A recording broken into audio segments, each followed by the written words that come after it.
Quería comenzar hablando de su condición de crítico y de académico. Usted recuerda esta broma que solía hacer José Miguel Oviedo, quien decía pues, que uno de niño nunca le dice a su papá que quiere ser crítico cuando sea grande. Sí, verdad, sí. En el caso de usted, ¿cómo asume esta condición de crítico, de académico, estudioso de la literatura latinoamericana, Sí. peruana en un primer momento, pero ya estando en Estados Unidos, hablando de estudios Claro. latinoamericanos, ¿no? En la Sí. Universidad de Brown sobre todo? Sí. Bueno, en realidad yo nunca he visto una división muy tajante entre la labor crítica, que diríamos que es el nivel reflexivo de la literatura, y otras formas literarias como es el periodismo literario, la escritura de ficción, de teatro, incluso de poesía, ¿no? Y yo como la veo yo, son distintos escenarios en que uno se sitúa frente al lenguaje. Por ejemplo, la poesía la veo como una mayor intimidad y nunca pienso que la poesía es para ser publicada. Si se publica, muy bien, y si no se publica, no importa. Es como un taller personal de lenguaje. La narración es más bien una expansión de una imagen o una idea. Y bueno, yo he escrito alguna novelita como Adiós Ayacucho, cuentos, fragmentos, diarios. Y es la narración es una especie de desplegado del lenguaje que busca su propio sentido, figura, etcétera. Nunca para mí es un texto realista, sino más bien poético, alegórico, lúdico, sobre todo. Y luego el teatro es lo más divertido para mí. En el teatro me divierte. Cuando escribo una obra de teatro, como muy de vez en cuando hago, es la parte más lúdica, es más de juego, de espectáculo, de variaciones, de contrastes. Y la crítica es una dimensión reflexiva, diríamos, sobre la creación literaria. De los grandes escritores que me interesan y que a veces me interesan por razones distintas a lo usual, porque me interesa, Vallejo me interesó toda la vida, desde chico, porque pues fui educado, digamos, en el lenguaje de Vallejo, ¿no? Pero luego también Cervantes, aunque no he escrito sobre Cervantes o muy poco. El Quijote fue uno de los grandes descubrimientos de mi biografía literaria. Y luego la novela del boom y la poesía latinoamericana, ¿no? Y también me ha interesado mucho la escritura de los jóvenes, las nuevas escrituras. Entonces yo veo como varias, digamos, fases, escenarios del lenguaje que de una u otra manera, por afinidades, necesidades o incluso por sintonías casuales, he ejecutado o ensayado, ¿no? Y quizás por eso he escrito quizás demasiado incluso. Claro, he hecho más crítica porque es lo que se espera que haga, porque como trabajo en el mundo académico, y dicto clases, y las clases son el origen casi de todos mis libros, ¿no? Entonces para mí es una secuencia como natural, todas esas fases. Ahora, usted, como comentaba hace un rato, ha publicado un libro de relatos, una novela corta, Adiós Ayacucho. Sí.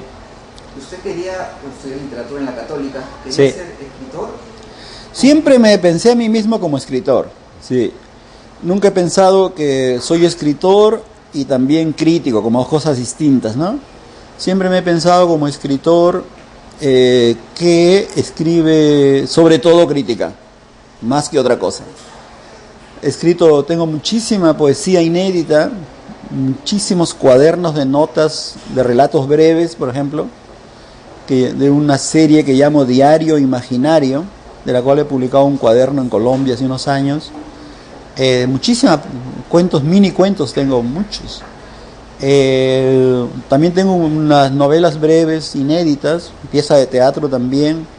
Y vivo sin prisa dentro de la condición, diríamos, inédita de mucho trabajo mío. Yo creo que hay dos clases de escritores. Unos escritores que tienen mucha obra inédita y otros que publican todo lo que escriben. Son muy diferentes. Yo creo que los escritores que tienen obra inédita tienen una relación de mayor intimidad con la escritura. Y a mí me gusta eso. Yo pertenezco a esa tribu de escritores, que son los que se relacionan con la escritura como una materia en construcción, digamos. Y una curiosidad, porque el crítico desmenuza, analiza un texto literario, y el escritor a veces no sabe cómo fluye esto, cómo va construyendo las tramas. Sí, es verdad. ¿Cómo es un Sí. crítico escribiendo ficción? En realidad, cuando escribes ficción, dejas de ser un crítico, porque la capacidad analítica que pones a una obra de otra persona no la tienes para tu propia obra. Lo que sí tienes es la libertad que da el lenguaje creativo, porque el lenguaje crítico es un lenguaje muy creativo, pero un poco más formal y disciplinario, ¿no?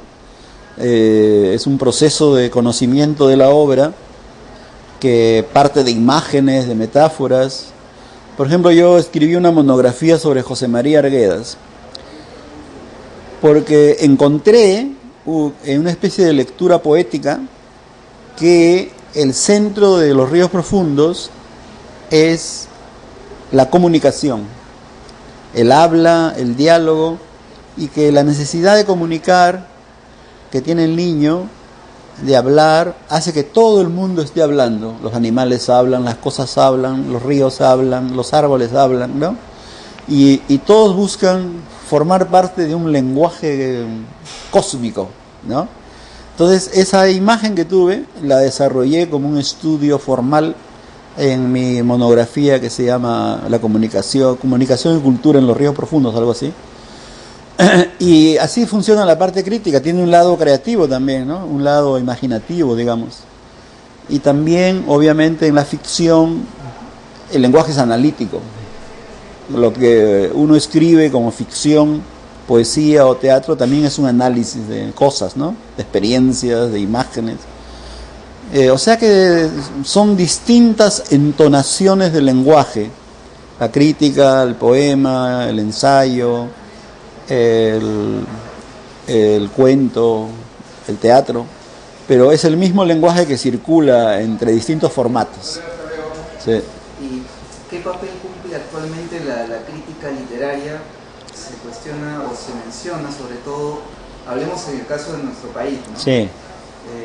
Hace un tiempo mencionaba Guillermo Niño Guzmán que él extrañaba, bueno, cuando leía las críticas de José Miguel Oviedo, de Abelardo Oquendo, que orientaban al lector, pero que ahora paradójicamente se publican muchos libros, hay muchos autores, editores independientes, Sí. pero la crítica está ausente en los medios, ¿no? A nivel académico está presente. Claro, lo que pasa es que antes teníamos en los años 60, 70 un gran periodismo cultural y había un público interesado en la producción cultural latinoamericana que leía novelas y había la necesidad de literatura crítica para situar esas novelas, ¿no? Hoy día hay menos espacio que nunca para la cultura en la prensa escrita, y eso ocurre en todas partes del mundo. Quizás menos en algunos periódicos como el New York Times o El País, tal vez, donde todavía hay espacio crítico, pero hay tanta producción cultural que es imposible que la prensa registre esa producción, ¿no? Por eso que ahora hay tantas vías alternativas para comunicar la producción cultural, ¿no? Internet, Por ejemplo, Internet, claro. Ya cuando alguien va a ir en Madrid, por ejemplo, alguien quiere ir a una conferencia y quiere ver qué cosa hay el viernes, ya no va al periódico, porque la guía del periódico es mínima, entonces va al Internet. Porque no hay otro modo, porque hay tanta actividad, incluso en Lima, ¿no? Hay tanta actividad al mismo tiempo que casi imposible cubrir en un diario eso. Lo cual es una lástima porque ya no tenemos la guía que eran los periódicos antes, ¿no? No hay crítica de teatro, no hay crítica de cine o muy poco, y crítica de libros cada vez menos, ¿verdad? O sea que realmente que hay una penuria de pensamiento crítico en las comunicaciones hoy día. Y efectivamente la crítica literaria guía, ¿no? Claro, sí, orienta, al sí. lector, ¿no? Sí, sí, sin duda. Y además la crítica literaria es parte de la vida de la obra. La obra necesita esa lectura analítica, ¿no? Yo siempre digo, nunca habrá gran literatura si no hay grandes lectores. porque los lectores, al ser buenos lectores, le dan un espacio de realización a la obra literaria. Entonces no puede haber una obra que sea buena si no hay quien la recepcione y la procese, ¿no? Sí. En su libro César Vallejo, La escritura del devenir, hay una pregunta ahí que se desliza, ¿no? Bueno, tanto se ha dicho sobre Vallejo. Sí. ¿Qué puede ofrecernos hoy este gran poeta? Ahí, ¿no? Se pregunta, Sí. uno puede leer. Sí. Y le hago esta pregunta, ¿no? Claro. Tantos estudios hechos sobre Vallejo. Y seguirán haciéndose. Usted llega a un momento del libro dice, bueno, que se estudia pero no se lo entiende, que se le entiende al revés cada vez menos, ¿no? Sí, lo que pasa es que, lo que digo yo es que el estudio sobre Vallejo es una economía inversa, que cuando empiezan las clases, yo hago seminarios sobre Vallejo, ¿no? Y al comenzar la clase le digo a los estudiantes que al terminar el curso sabremos menos de Vallejo. Porque no es una economía acumulativa. ¿Y por qué es eso? Porque es una poesía que cuestiona el lenguaje, las funciones del lenguaje, ¿no? Entonces, nos demuestra que el lenguaje no es un mapa de la realidad, sino que el lenguaje es un pensamiento crítico que reordena lo real, la experiencia de lo real, para explorar la condición humana y plantearnos preguntas, enigmas, interrogantes que no se pueden resolver. Entonces, claro, no es una poesía del saber acumulado, sino de la resta de los saberes, del desnudamiento de lo que creemos saber, ¿no? Yo, el descubrimiento que he hecho para este libro, que da unidad al libro, es una hipótesis. Es la idea de que todo Vallejo está escrito en tiempo futuro. Es muy curioso que desde el comienzo, desde el primer libro hasta el último, el tiempo verbal más importante es el futuro. Entonces, ¿por qué es así? Porque el lenguaje es un instrumento no solamente para fotografiar la realidad, sino para procesarla en su devenir, en su hacer, ¿no? A la realidad que está haciéndose en el lenguaje, porque es en el lenguaje donde se hacen las cosas. Y el lenguaje es lo único que tenemos para crear horizontes de futuro, porque el futuro, ¿qué es? Es un lenguaje en construcción, ¿ya? Y entonces Vallejo era consciente de eso, y el motor de su obra, lo que le da una dinámica más allá del presente testimonial, es esa posibilidad de una materia verbal que reordene el mundo en un devenir, diríamos, en formación, ¿no? En el libro, además de analizar la poética, poema por poema, usted también contextualiza el momento en que aparecen, sí. Por ejemplo, en Trilce, ¿no? Que sí. Yo recuerdo usted que fue editado en la penitenciaría de Lima, sí, sí. Por los mismos reclusos, sí, sí. que Vallejo pagó la primera edición sí. de estos 300 ejemplares, sí, sí, y que encargó la edición a un amigo, sí. y esta edición tuvo una serie de erratas, sí. que él luego la edición de Madrid no corrigió, sí, es verdad, sí. Y también menciona sí, que acaso, sí. bueno, esas incorrecciones gramaticales estaban pues hechas adrede y por eso él no las tocó. Sí, es que no sabemos eso, pues por ejemplo dice vos, en vez de decir vos, dice tos, con Z. Pero entonces, claro, es una voz que parece tos, y entonces que no puedes borrar tos y poner voz. No puedes corregir la errata, hay que dejar la errata como si fuera parte de la palabra correcta, ¿te das cuenta? Entonces eso es una casualidad, pero eso pasa a veces con los libros, ¿no? Entonces lo que ocurre es que hay palabras que no estamos seguros que sean las que correctas, y porque son orales, ¿no? Y la voz, por ejemplo, es la presencia del cuerpo, ¿no? En ese poema que dice, ¿qué estará haciendo mi dulce y andina Rita? Está pensando en ella lejos, ¿no? Y de pronto dice, y dirá, ay, qué frío hay Jesús. Entonces ahí se oye la voz de ella. Entonces su cuerpo, su presencia, se introduce en el poema. Y eso solamente lo puede hacer una poesía que trabaja sobre la materia del devenir. Entonces, en el futuro del poema, que son 3 estrofas o 4 estrofas, se produce este fenómeno desencadenante de convocación, y aparece al final Rita en el poema con su voz, ¿no? Y bueno, y también el mismo origen del nombre, ¿no? Sí. Trilce, usted mencionó, Claro. que vendría de 3, Sí, y bueno, y no de triste y claro, dulce, claro, ¿no? sería muy fácil. ¿No? En el mismo- Sería fácil. Tril. También ahí que Georgette, la viuda, Sí. hablaba que para Vallejo era un juego de palabras. ¿no? Claro, Broma. así es. Ese nombre Trilce. Y luego también hay que pensar que la palabra trilce no está en el diccionario, y eso es muy importante, porque el lenguaje trílceco es un lenguaje que no está en el diccionario, las palabras funcionan en otro registro, ¿ya? En un registro subvertido, digamos, ¿no? ¿Considera usted como el crítico Ricardo González Vigil en esta compilación, en esta nueva antología que hizo Petroperú, en una entrevista que hicimos para el blog, mencionaba que para él Vallejo era la cumbre más alta de la literatura peruana, y decía, y no hablo solamente de la poesía, por más que Vargas Llosa sea un innovador, también un portento, ¿no? Claro. Si esto es una frase muy entusiasta o... Sí, me parece bastante verosímil. Claro que hay varias cumbres en la literatura peruana, ¿no? Habría que decir, quizá Vallejo sea la más abismal. Es más importante por una cumbre cuando se levanta, no es importante porque llega más alto, sino porque deja una huella más profunda, ¿no? Entonces Vallejo es eso, ¿no? Es las alturas, pero también el abismo, la profundidad, y lo que no entendemos todavía en su obra también, ¿no? Hay muchas zonas enigmáticas no resueltas. En ese sentido es más complejo, más rico, más desafiante. Sí. Con la muerte de Gabriel García Márquez hace poco, se volvió nuevamente a revisar, bueno, siempre se debatió mucho sobre la importancia del boom y la huella que dejó.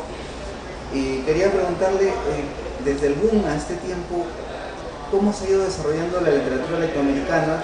Porque también se menciona luego del boom como una influencia muy fuerte en los narradores jóvenes a Roberto Bolaño. Sí.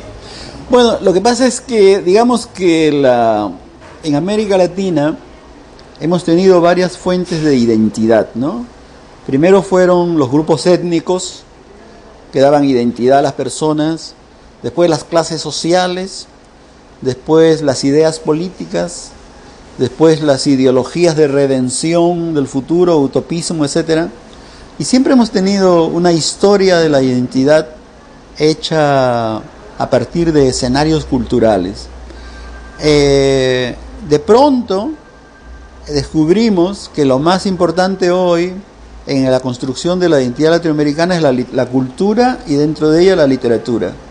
Entonces, que nuestra identidad en realidad es una construcción verbal que se alimenta de la literatura. La literatura nos dice quiénes somos, y nos dice quiénes somos no para imponernos un destino en la identidad, sino para liberarnos incluso de la identidad como programa. Entonces es extraordinario que en América Latina hoy día la cultura sea nuestra fuente de identidad, y por eso que hay tantas actividades culturales, y la gente se reconoce a través de la cultura como parte de sí misma, ¿no? Y no solamente la literatura, el cine, el teatro, toda clase de actividades que tienen que ver con la esfera de la comunicación, del uso del lenguaje, ¿no? Y yo creo que eso es un momento maravilloso que hace pensar que estamos viviendo seguramente el primer capítulo de una nueva época creativa de gran futuro y promesa. En la narrativa peruana, ¿qué tanto peso, influencia sigue teniendo Mario Vargas Llosa? Yo creo que tiene mucha, ¿no? Es un escritor ejemplar por su disciplina, sentido ético del trabajo, vocación, constancia y fidelidad a sus obsesiones, ¿verdad? Entonces, por otro lado, es un escritor pasional, un escritor que, aunque es un escritor de ideas, yo creo que es también un escritor de pasiones, y luego hace una obra que siempre está buscando alimentarse de conflictos y de situaciones dramáticas de la vida peruana y latinoamericana en general. Y en ese sentido es un escritor muy vivo, ¿no? Y yo creo que los jóvenes también sienten esa inspiración o ese ejemplo o ese impulso, porque no es un escritor libresco, no es un escritor aislado, es un escritor que está actuando en la vida real, ¿no? Entonces me parece que su gravitación entre los jóvenes es fuerte y es positiva. Hablábamos hace un rato de Vallejo y quería preguntarle su visión sobre la poesía peruana actual. Sí. La poesía peruana siempre ha tenido una fuerza propia, una gran creatividad, una extraordinaria diversidad, y hay varias generaciones que actúan al mismo tiempo, ¿no? Desde los mayores como Abeli hasta los más jóvenes como Vicky Guerrero, digamos, ¿no?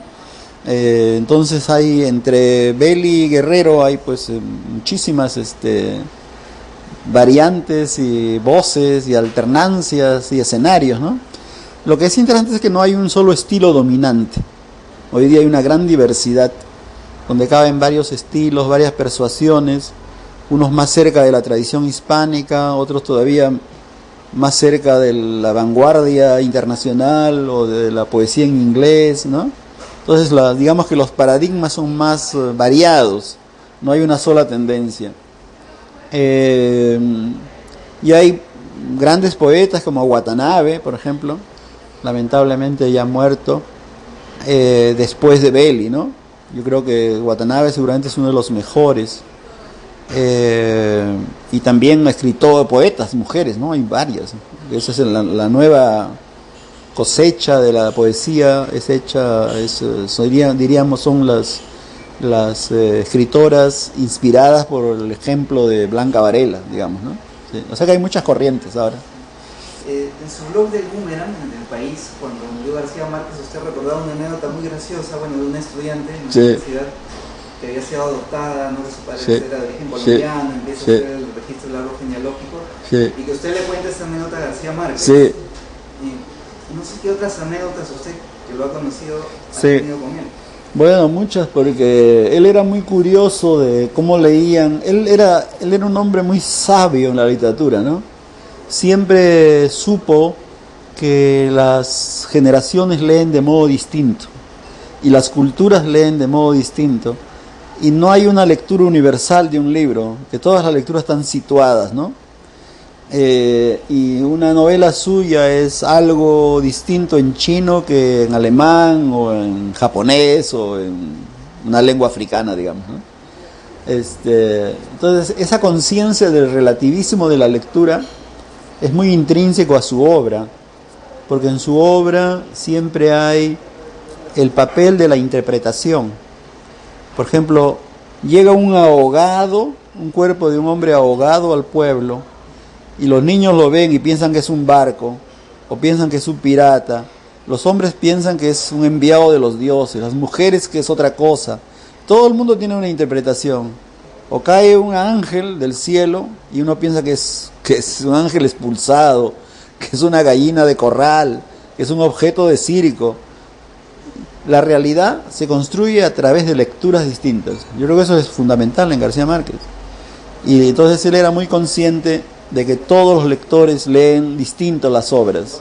Y pues yo tenía mucha curiosidad por mi curso que yo hacía cada 2 años sobre sus obras, y siempre quería que le cuente qué hacen los estudiantes sobre sus obras, cómo escriben, qué dicen, ¿no? Y siempre decía él que quería ir a mi clase disfrazado. Eso es lo que cuento yo ahí. Sentarse al fondo sin que lo reconozcan. ¿Cómo no lo van a reconocer? Sí. Lo que decía José Miguel Oviedo en una entrevista para nuestra página es que mientras García Márquez era más intuitivo y tenía claro cómo escribir, y prueba de ello es Cien años de soledad, García Márquez Vargas Llosa era un escritor mucho más racional, ¿no? De construcción, de arquitectura, de la novela. Sí, una vez me dijo Gabo que Mario era el mejor creando la ilusión de lo real. Entonces decía, si pone es como si pusiera un ladrillo en una pared y completa la pared, ¿no? Y tú ves la pared. Entonces tiene eso es lo que se llama en crítica un poder de representación, ¿no? Que tú ves lo visual, lo físico, lo ves allí. En eso era, según Gabo, era el mejor, en crear la ilusión de lo real. Sí. Usted, doctor Ortega, ¿cuánto lee? ¿Qué parte del día le dedica a la lectura? Siempre leo, sí. Pero todo el día, toda- sí, es un placer leer. ¿Qué está leyendo últimamente? ¿Novelas o pues? Siempre leo de todo, ¿no? Leo muchas revistas también, mucha crítica literaria, muchos blogs. Y lo último que he leído es una historia del mundo hispánico en Estados Unidos. Una gran historia que trata de probar que antes que los ingleses estuvieron los españoles. Y esto es la historia del sur de Estados Unidos, ¿no? Que ahora es un gran tema ya. Y cuando uno lee y no está involucrado en lo académico, ¿qué es lo que hace? Bueno, uno lee por placer, porque le gusta, porque el lenguaje lo lleva a otra parte, ¿no? No es una lectura utilitaria la que uno hace, sino una lectura de placer intelectual, diríamos. ¿Y le gusta el cine? O sea, fuera de Sí, las películas, por supuesto, claro, muchísimo. También me gusta el fútbol. Hay un equipo que se llama César Vallejo. Mis amigos en el extranjero, cuando les digo que hay un equipo que se llama César Vallejo, no pueden creer. Creen que es una invención mía. Dicen, ¿pero cómo se puede llamar César Vallejo un equipo? ¿Gana alguna vez un partido? Sí. Es como si hubiera un equipo que se llamara Walt Whitman, por ejemplo, ¿no? Imposible, o T.S. Eliot.